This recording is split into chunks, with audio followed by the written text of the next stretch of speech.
오늘 설교 제목을요, 성도는 무엇으로 사는가 라는 제목을 잡았어요. 이 본문을 준비하면서 톨스토이의 그 단편 소설이 생각이 나더라고요. 사람은 무엇으로 사는가 하는 그 단편 소설이 있는데 거기에 제목을 붙였습니다. 성도는 무엇으로 사는가. 성도가 이 땅에 살아가는 방법은 감사함으로 살아가는 거죠. 감사할 때 사람들은 저 사람은 예수 믿는 사람이야 이렇게 말합니다. 불평하는 사람을 보고 저 사람은 예수 믿는 사람이야 아무도 말하지 않는다라는 것입니다. 오늘 우리가 추수감사절 주일 예배로 드립니다. 근데 추수감사절 때마다 이렇게 생각나는 것이 있습니다. 뉴잉글랜드 지역에서 추수감사절을 지켰던데 시기적으로 너무 늦은 것이 아닌가 그런 생각을 가져봅니다. 2주 전을 기억하고 있는데요. 지난주는 아니니까 2주 전이겠죠. 2주 전에 뉴잉글랜드에서 오신 어떤 목사님을 뵀습니다. 그 목사님 하시는 말씀이 우리 지역에 눈이 온 지가 몇 번 됐습니다. 몇 번 눈이 왔대요. 지금도 아마 눈이 왔을지 모르겠어요. 그런데 추수감사절 예배를 드린다? 너무 늦은 것이 아닌가? 그런 생각이 듭니다. 뿐만 아니라 농사하지 않는 우리는 도시 생활하고 있지 않습니까? 그런데 추수감사절이 어떤 의미가 있을까라는 거죠. 도시 생활하고 있는 우리, 이민자의 삶을 살고 있는 우리가 이 추수감사절이 어떤 의미가 있을까라는 거죠. 지금 우리가 또 이렇게 추수감사절을 지키고 내년도 지키고 후년에도 또 추수감사절 예배를 지켜야 되는가라는 것입니다. 추수감사절 예배라는 것도 농경사회에서 지켜야 될 것이 아닐까라는 생각을 가져봅니다. 근데 오늘날 시대를 보면은요, 정말 감사를 잃어버린 그런 세대인 것을 알 수 있습니다. 만약에 추수감사절이라고 하는 이 감사주일이 없었다면은 정말 우리는 감사라는 단어마저도 잊어버릴지 모르겠어요. 자식들은 부모에 대한 감사가 없습니다. 오히려 뭐라노? 왜 나를 낳으셨나요? 이렇게 말하고 있습니다. 왜 나를 이렇게 키웠습니까? 이렇게 불평하고 원망하고 있는 모습들을 볼 수 있습니다. 뿐만 아니라 국민들은요, 나라에 대한 감사가 없다라는 것입니다. 국가가 있기 때문에 내가 편히 쉴 수 있고 내가 잠을 잘 수 있고 내가 일할 수 있다라는 거예요. 그런데 국가에 대한 불평을 참 많이 하고 있는 것을 볼 수 있습니다. 모든 일에 불평을 하고 있다라는 거죠. 심지어는요, 교회 안에서도 하나님께 감사하지 못하고 불평하는 것을 볼 수 있습니다. 여러분, 하나님 앞에 나와 예배할 일들이 불평할 일입니까? 아니면 감사할 일입니까? 원망할 일입니까? 아니면 축복된 일입니까? 우리 하나님은요, 우리에게 감사를 기대하고 계신다라는 거죠. 하나님께서 나를 택하신 것에 대해서 우리는 얼마나 감사하고 있습니까? 나 자신을 볼 때, 여러분들 저를 목사라고 이렇게 보지만은 얼마나 불완전하고 얼마나 약한지 모르겠어요. 죄악으로 번복된 나 자신을 보게 된다라는 거죠. 그럼에도 불구하고 하나님이 나를 택하여 주셨던 거죠. 뿐만 아니라 오늘 본문에서 보면 창세 전에 택하였다라고 말씀하고 있습니다. 내가 태어나기도 전에, 아니 우리 부모님이 태어나기도 전에, 우리 할아버지 할머니가 태어나기도 전에 나를 하나님이 택하셨다라는 것입니다. 뿐만 아니라 예수님이 나를 위해서 죽으셨죠. 나는 누군가를 위해서 아무런 희생을 하지 못하는데 예수님은 내 죄를 용서하기 위해서 십자가를 지셨다라는 것입니다. 또 오늘 본문에서 보니까 성령의 인치심을 받았다 이렇게 말씀하고 있습니다. 나를 하나님의 것으로 도장을 찍어 주셨다라는 것입니다. 너는 하나님의 거야. 김관중은 하나님의 거야. 이렇게 말씀하셨다라는 거죠. 부족한데, 연약한데 성령 하나님이 너는 내 것이야. 이렇게 선언하고 계신다라는 거죠. 몇 년 전에 케냐에 선교하셨던 이사야 목사님께서 이제 LA로 오셨습니다. 오셨는데 문제는 뭐냐면은 가방이 도착이 안 된 거예요. 그래서 양복을 입고 오셨길 다행인데 가방 안에 속옷이라든가 모든 게 다 있는데요. 그 속옷 구하러 막 다녔습니다. 나중에 연락해 봤더니 가방이 이제 집에 돌아간 다음에 한참 있다가 가방이 이제 왔다라는 말을 들었습니다. 가방을 보면은 이제 옛날에는 태그를 붙였는데 요즘은 스티커를 붙이더라고요. 요즘은 스티커를 붙이는 것을 볼 수 있습니다. 한 달 전쯤인가요? 저도 뉴욕에 이제 급하게 다녀올 일이 있었습니다. 그래서 이제 짧은 기간 동안에 다녀오기 때문에 목요일 날 가서 금요일 날 토요일 날 와야 됐거든요. 그렇기 때문에 캐리언 가방 하나만 들고 갔습니다. 그랬는데 그때 따라 이렇게 비행기 대란이 일어났습니다. JFK가 셧다운 됐고요. 또 연방정부가 셧다운 돼가지고 어려움이 많이 있었어요. 또 비행기도 계속해서 연착됐습니다. 그러다 보니까 문제가 생겼어요. 어떤 문제가 생기는데 내가 탈 비행기 타지 못하고 연착된 비행기에 탔습니다. 그러다 보니까 맨 마지막에 타야 되잖아요. 문제는 뭐냐면은 맨 마지막에 타니까 캐리언 가방도요 가지고 들어가지 못하게 하는 거예요. 너무 찼다는 거, 안에 꽉 찼으니까 캐리언 가방을 들어가지 못하고 이거를 붙일 수 있다라는 거예요. 공짜로. 캐리언 가방을 들고 가야지 되는데 이걸 붙여야 된다라는 것입니다. 그래서 붙였는데 이제 그래도 뉴욕에 잘 도착했어요. 도착했는데 가방이 없는 거예요. 그때 이제 막 생각했습니다. 가운을 누구한테 빌릴까? 양복을 누구한테 빌려서 할까? 하고 고민을 많이 했었는데 그 가방이요.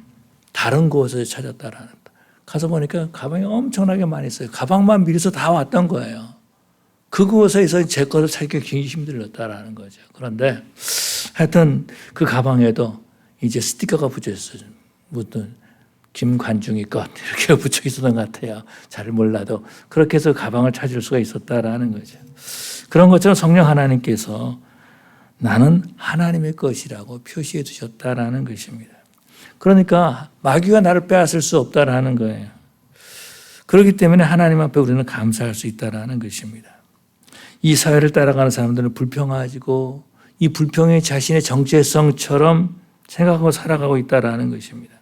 그렇게 해서 교회를 나와도 1년이 지나도 하나님 앞에 감사하는 마음이 없다라는 것입니다. 하나님께 불평하는 마음은 가졌는데 하나님 앞에 감사하는 마음이 없다라는 것입니다. 저는 생각할 때에 그리스도인이 감사할 때 그것이 바로 그리스도인의 표라고 생각됩니다. 그래서 오늘 제목은 성도는 무엇으로 사는가 이런 제목을 가졌습니다. 오늘 생각해 보면 감사가 없다라는 것, 불평하는 데는 감사가 없다라는 것입니다. 자식이 부모에게 감사하는 마음이 없습니다. 오히려 불평하는 거죠. 심지어는 사회에도 감사하는 사람이 없다라는 것입니다. 교회 안에서도 하나님께도 감사하지 않을 뿐만 아니라 성도에게도 감사하지 못하고 있다라는 것입니다. 오래전에 제가 젊었을 때에 밸리에서 교회를 개척했습니다. 그런데 한참 설교를 하고 있는데요. 뒤에서 미국 교회죠. 미국 교회 아이들이 들어왔다 나갔다 하면서 문소리가 납니다. 근데 교인들이 설교 듣다가 다 뒤를 쳐다봐요. 혹시 누가 새로 왔나 해가지고 다 쳐다보는데 여러분 내 옆에 아무도 없다고 생각해 보십시오. 어떻게 예배를 드리기가 얼마나 힘들겠어요. 그래서 함께 예배 드리는 성도들에게 저와 여러분들은 감사해야 될 줄로 믿습니다. 그런데 우리는요. 불평에 너무 익숙하다라는 것입니다. 그래서 내 자신이 하나님 앞에 나와서 예배 드리는 것에 대해서도 감사하지 못하고 있다는 거죠. 내가 일할 수 있고 이 미국 땅에서 내가 말을 잘 못하는데 영어를 잘 못하는데 직장을 가지고 일할 수 있다는 건 얼마나 감사한 일입니까? 뿐만 아니라 하나님이 나에게 건강 주셨다라는 거죠. 얼마나 감사한 일입니까? 그런데 불평하고 원망을 하지만 감사가 없다라는 거죠. 감사하지 못한 사람들을 보면은요, 불평이 그 사람의 인격이 되어가고 있는 모습을 볼 수 있습니다. 그런 사람들 주변에는요, 사람이 없다라는 거예요. 원망과 불평을 들어줄 만한 사람이 없다라는 것입니다. 그러다 보니까 감사하지 못한 사람 홀로 외롭게 지내는 모습들을 볼 수 있습니다. 그런데 우리 하나님은요, 하나님의 자녀들이 이 땅에 살 때 풍성한 삶을 살기를 원하고 계십니다. 그래서 주변에 많은 사람들이 있어가지고 서로 교제하면서 기쁨과 즐거움이 있는 인생이 되기를 원하신다라는 거죠. 하나님은 저와 여러분들에게 감사가 회복되기를 원하고 계신 줄로 믿습니다. 아마 저뿐만 아니라 여러분도 그럴 것 같아요. 누군가 불평하고 원망을 계속한다면은 그 소리를 한두 번 들을 수 있지만 계속해서 만날 때마다 그런 소리를 듣는다? 그러면 가까이 하라고 싶지 않을 겁니다. 아마도 불평하고 원망하는 그런 사람 피할 것 같아요.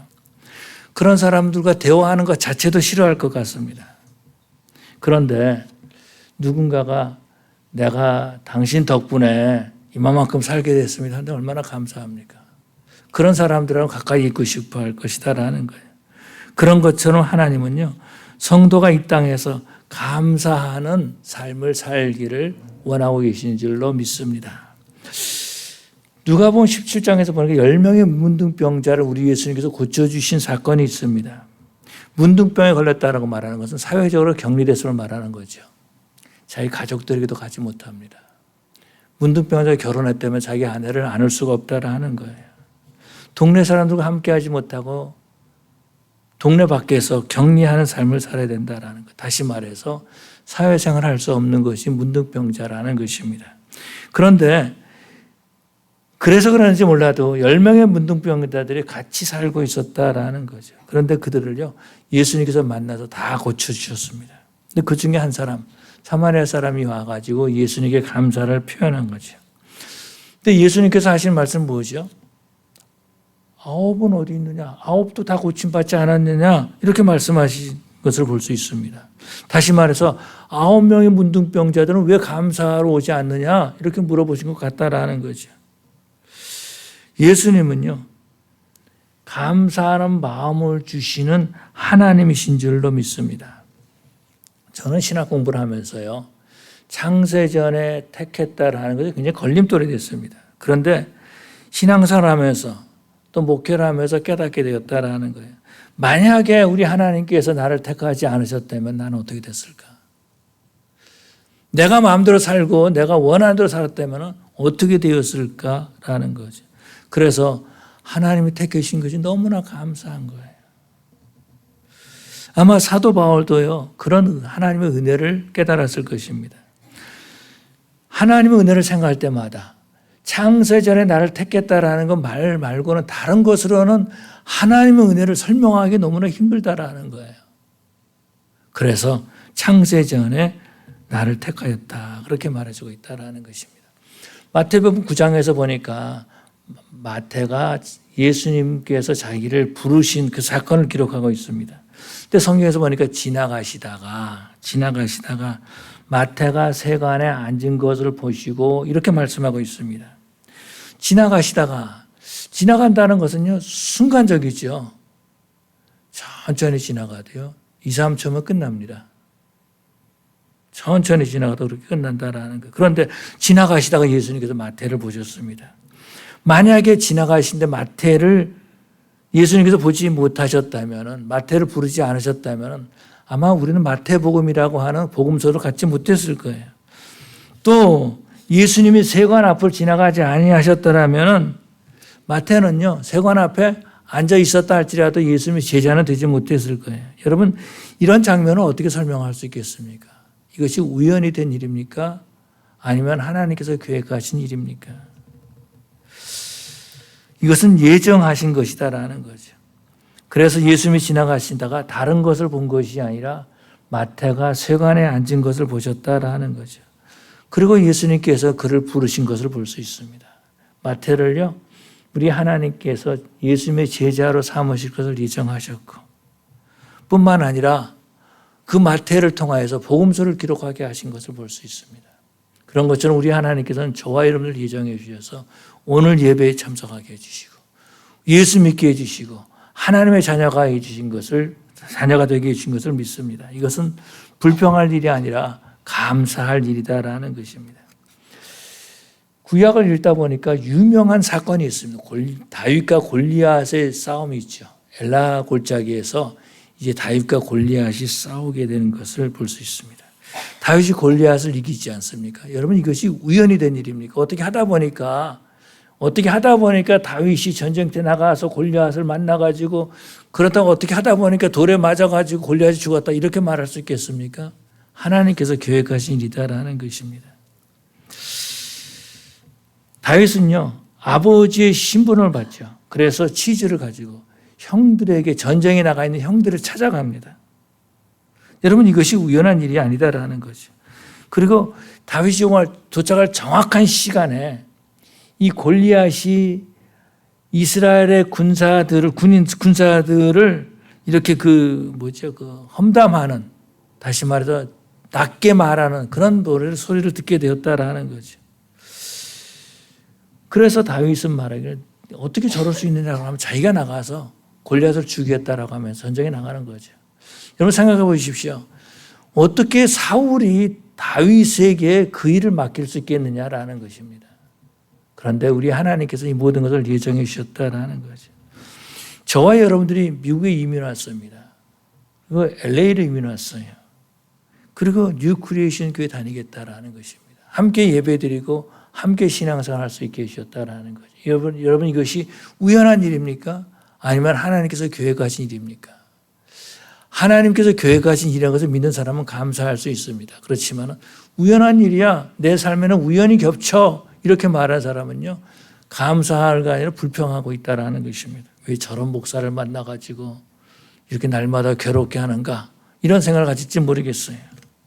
그렇지만은 하나님께서 저와 여러분들에 대한 계획을 가지시고 여기까지 인도하신 줄로 믿습니다. 그래서 우리는요. 하나님께 감사하는 거죠. 먼저 내가 예수를 믿게 된 것을 감사하게 된다라는 거죠. 또 뿐만 아니라 지금까지 나를 지켜주시고 인도해 주신 하나님 앞에 감사한다라는 것입니다. 이 세상에 살지만 이 세상에 속하지 않도록 하나님께 것으로 인정해 주시고 성령이 인쳐 주신 것을 너무나 감사하고 있다라는 것입니다. 내 자신은 신실하지 못한데 우리 하나님께서 나를 예배자로 부르신 것을 그래서 하나님을 예배할 수 있다는 거 이 얼마나 감사한 일입니까?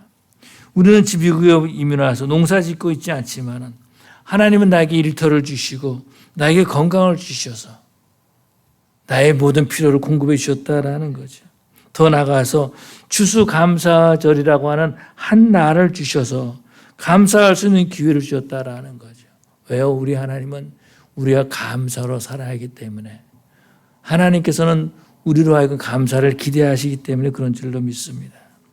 하나님은 나를 불평의 사람이 아니라 감사의 사람으로 만들어주기를 원하시기 때문에 그렇다라는 거예요.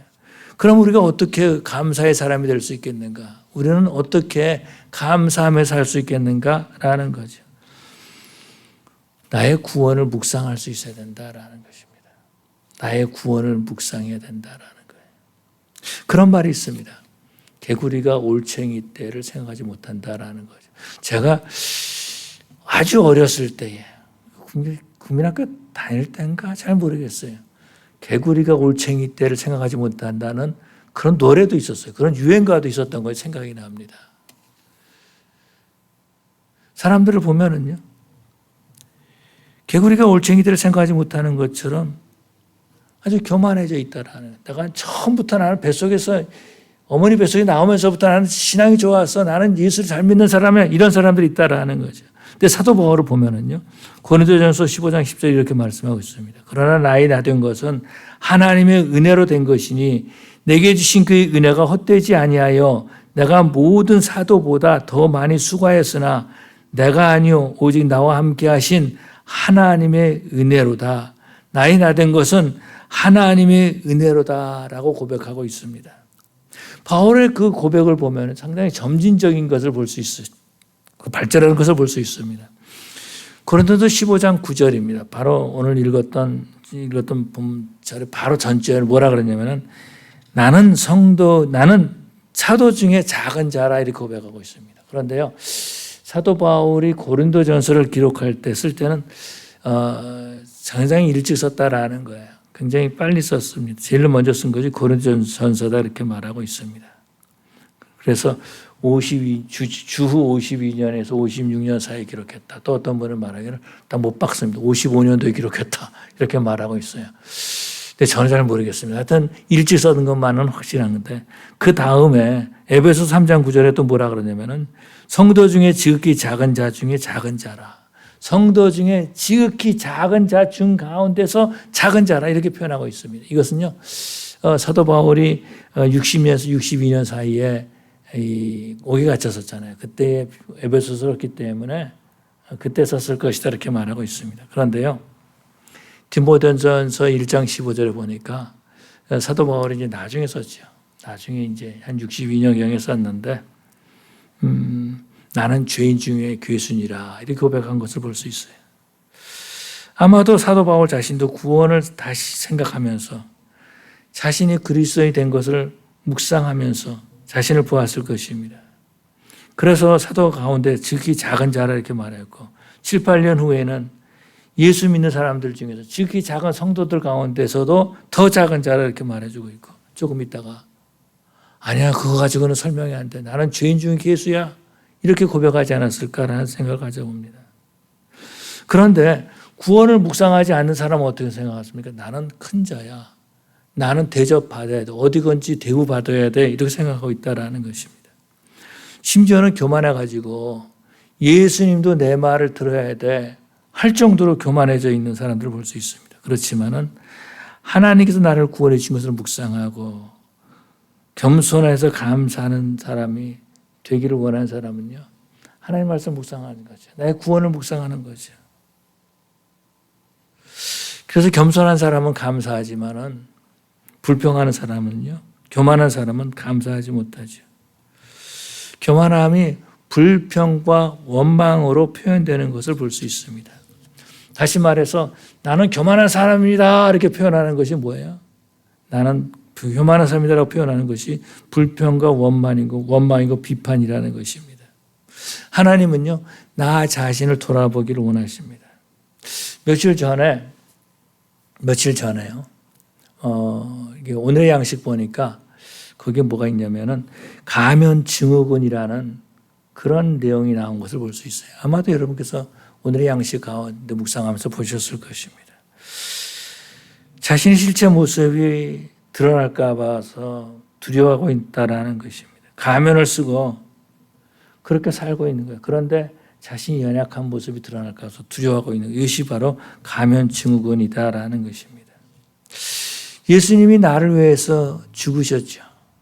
나는 연약한데, 나는 부족한데, 내가 하나님을 알지 못할 때에 예수님이 내 죄를 용서해 주기 위해 죽으셨다라는 것입니다. 혹시 이런 생각을 해보셨을지 모르겠어요. 내 죄를 무엇으로 용서받을 수 있을까? 돈을 빚졌다면 돈을 갚으면 해결받을 수 있습니다. 만약에 여러분들이 10만 불을 빚졌다. 10만 불을 갚으면 해결되는 거예요. 여러분 자동차를 살 때 보니까 론을 얻잖아요. 그러고 나면 매달 페이하잖아요. 페이가 다 끝날 때에 크레디트 쌓일 뿐만 아니라 빚을 다 갚게 된다라는 것입니다. 그런데 우리 죄 문제는 무엇으로 해결받을 수 있을까? 헌금을 많이 하면 해결됩니까? 우리 죄 문제 해결되나요? 아니면 교회에서 봉사를 많이 하면 우리 죄 문제가 해결되나요? 아니면은 나는 이제 신학 공부를 할 거야. 그래서 신학교에 들어가면은 죄 문제가 해결되나요? 아니면은 목사 안수를 받고 목회를 하게 되면 죄 문제 해결되나요? 아니요. 이거 가지고 해결되지 못한다라는 것입니다. 아무리 목사가 되고 목회를 한다 할지라도 죄 문제는요. 예수 그리스도의 보혈의 피로 말미암아 회개함으로 해결되는 줄로 믿습니다. 다른 방법이 없다라는 거예요. 그런데 예수님께서 그 길을 열어주신 거죠. 나를 위해서 십자가를 지셨다는 거죠. 내 죄를 용서해 주기 위해서 십자가에서 피를 흘리셨다는 거죠. 내가 그럴 만한 가치가 있는 존재도 아닌데 또 내가 믿음이 좋은 것도 아닌데 예수님께서 나를 위해서 피 흘리시고 죄를 용서해 주셨다는 거죠. 뿐만 아니라 성령 하나님께서 이 소식을 듣게 해주셨다는 것입니다. 예수님의 보혈의 은혜를 나에게 적용시켜 주셨다는 것. 누가? 성령 하나님이. 그리고 나를 하나님의 것이라고 도장을 찍어주셨다는 거예요. 마귀가 가져가지 못하도록, 마귀가 시험하지 못하도록 그렇게 도장을 찍어주셨다는 거죠. 그렇기 때문에 구원을 묵상하면 감사하지 않을 수 없다라는 것입니다. 오늘 본문에서 보니까 이 모든 것은요 찬양하게 하려 하심이라 이렇게 말씀하고 있습니다. 찬양, 하나님을 높이는 거죠. 감사하는 것입니다. 하나님을 축복하는 것이다 이렇게 표현하고 있습니다. 겸손할 때 섬김의 자리에 들어갈 수 있습니다. 섬김은요 감사하는 마음을 가진 사람들이 할 수 있는 것이 섬김이다라는 거죠. 어느덧 목사님께서 나이가 드셔가지고 양로병원에 가셨습니다. 그런데 그 목사님에 대한 소문이 났어요. 양로병원에서 보면은 한국 사람들 많이 있잖아요. 많은 사람들이 있는데 거기 소문이 났어요. 뭐라고 소문이 나냐면 괴팍한 노인네라고 소문이 났습니다. 괴팍한 노인네라고 소문이 났어요. 그런데 그 같은 양로병원에 어떤 권사님이 계셨는데요. 그 사람은 뭐라고 소문이 났냐면 순한 양과 같다. 천사 같다 이렇게 소문이 났어요. 그래서 그 방에 갈 때 사람들은요. 목사님 방에 가면 괴팍한 노인이기 때문에 가기를 싫어한다라는, 그런데 이 권사님 방에는 참 좋아하는 거예요. 천사 방에 갑니다 이렇게 말했다라는 것입니다. 그런데요. 그 권사님은 자기를 치료하러 간호사 아니면 자기의 그 필요를 채워주는 간호사 사람들에게 항상 감사합니다라는 말을 했다라는 것입니다. 감사하는 말을 할 때에 천사라는 말도 듣고요. 순한 양을라는 말도 듣는다라는 거죠. 저와 여러분들은 어디서든지 어디 가서든지 그리스도인들이 인정받는, 하나님의 사람으로 인정받는 저와 여러분들 되어야 될 줄로 믿습니다. 뿐만 아니라 감사는요, 표현할 줄 알아야 한다라는 것입니다. 조금 전에 말씀을 드렸지만 10명의 문둥병자 가운데서 한 명만 감사를 표현했죠. 이때 예수님께서 아홉도 다 깨끗함을 받지 않았느냐라고 물어보신 것을 볼 수 있습니다. 저는 이 말씀을 보면서요, 이 9명의 문둥병자를 깨끗함을 받은 것은 사실이에요. 그런데 또 감사하는 마음도 있었을 것입니다. 왜 없겠었어요? 왜 없겠어요? 가족이 돌아가는데 왜 없겠습니까? 근데 문제는 뭐냐? 단지 표현을 안 했다 뿐이죠. 그런데 우리 예수님께서는요, 감사를 기대하고 계셨다라는 거죠. 그렇기 때문에 감사는 뭐예요? 표현할 줄 알아야 된다라는 것입니다. 우리는 감사하는 마음이 있습니다. 표현할 때 표현을 못하기 때문에 그런 거죠. 감사를 표현하면 감사의 사람이 되는 줄로 믿습니다. 그런데요, 감사를 표현할지 모르면 정말로 감사할 일들도 표현할지는 모르는 거예요. 감사를 표현할지 모르면 어떻게 됩니까? 감사를 모르는 사람으로 인정받게 된다라는 거죠. 대부분 그리스도인들은요, 자신이 구원받은 것에 대해서 감사합니다. 나를 지켜주시고 여기까지 인도하신 여호와 하나님 앞에 감사한다라는 거예요. 그런데 문제는 뭐예요? 표현하지 못한다라는 것입니다. 제가 어렸을 때만 해도 그랬던 것 같아요. 한국에서 사진기를 딱 대면은요, 사진기 앞에서 굉장히 긴장했습니다. 여러분들 어땠었나요?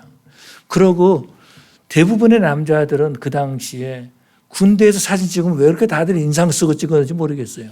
얼굴에 인상을 팍 쓰고 얼굴에 힘을 꽉 주면서 눈에 힘을 꽉 주면서 그러면 사진을 찍었다라는 거예요. 그런데 미국에 오니까 사진 찍는데 뭐라면 치즈 이런 말하면 또 치즈란 말 안 하는데 김치 이렇게 말하고 왜 그래요? 웃는 얼굴로 찍으라는 거죠. 사진 찍을 때 웃는 모습이 더 아름답다라는 거죠. 그런 것처럼 불평하고 원망하는 마음보다 감사하는 마음이 아름답게 보이는 줄로 믿습니다. 불평하고 원망하는 사람이 아름다운 것이 아니라 감사하는 사람이 아름답게 보이는 줄로 믿습니다. 불평하고 원망하는 사람은요, 그 얼굴이 불평하고 원망하는 모습으로 가득 채워져 있다라는 거예요. 그래서 그 얼굴을 불평의 사람으로 만들어가고 있습니다. 불평의 사람이 있으면 여러분 어떻게 하겠어요? 가까이 가겠습니까? 멀리 하죠. 그런 사람들 가능하면 피하려고 합니다. 저 사람 화나는 사람 같아. 가까이 있다가는 큰일 나겠어. 나한테 괜히 나가 혼나겠어 하면서 피한다라는 거죠.